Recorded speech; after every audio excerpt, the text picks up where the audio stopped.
একজন কৃষক একটি মৃত শূকরকে একটি শুকনো কুয়োর মধ্যে ফেলে দিল। কিছুক্ষণের মধ্যেই ৭০ থেকে ৮০টি ইঁদুর সেই মাংস খাওয়ার লোভে কুয়োর মধ্যে ঝাঁপিয়ে পড়ল। শুরুতে সবকিছু খুব সহজ মনে হচ্ছিল, প্রচুর খাবার ছিল, তাই সবাই হুড়োহুড়ি করে খেতে লাগল। কিন্তু খাবার শেষ হওয়ার পর তারা বুঝতে পারল কুয়োর দেয়াল এতটাই উঁচু ও খাড়া যে সেখান থেকে বের হওয়া প্রায় অসম্ভব। ধীরে ধীরে খাবার ফুরিয়ে গেল, ক্ষুধা বাড়তে লাগল, আর সেই কুয়োই তাদের জন্য এক ভয়ঙ্কর নরকে পরিণত হল। বেঁচে থাকার লড়াইয়ে ইঁদুরগুলো একে অপরের ওপর ঝাঁপিয়ে পড়তে শুরু করল। তারা নিজেদেরই জাতভাইদের হত্যা করে খেতে লাগল। এভাবে ৬ মাস কেটে গেল। শেষে কুয়োর মধ্যে মাত্র একটি ইঁদুর বেঁচে রইল। তার চোখ রক্তের মতো লাল হয়ে গিয়েছিল। ঠিক তখনই কৃষক একটি দড়ি নামাল।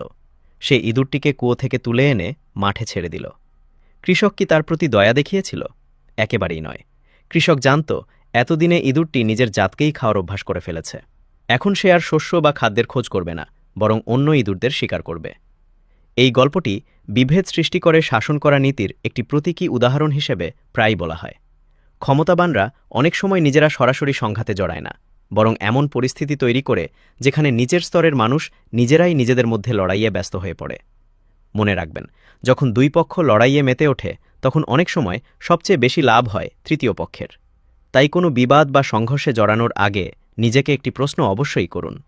এই লড়াই কি সত্যিই আমার স্বার্থের জন্য, নাকি আমি অজান্তেই অন্য কারো পরিকল্পনার অংশ হয়ে যাচ্ছি?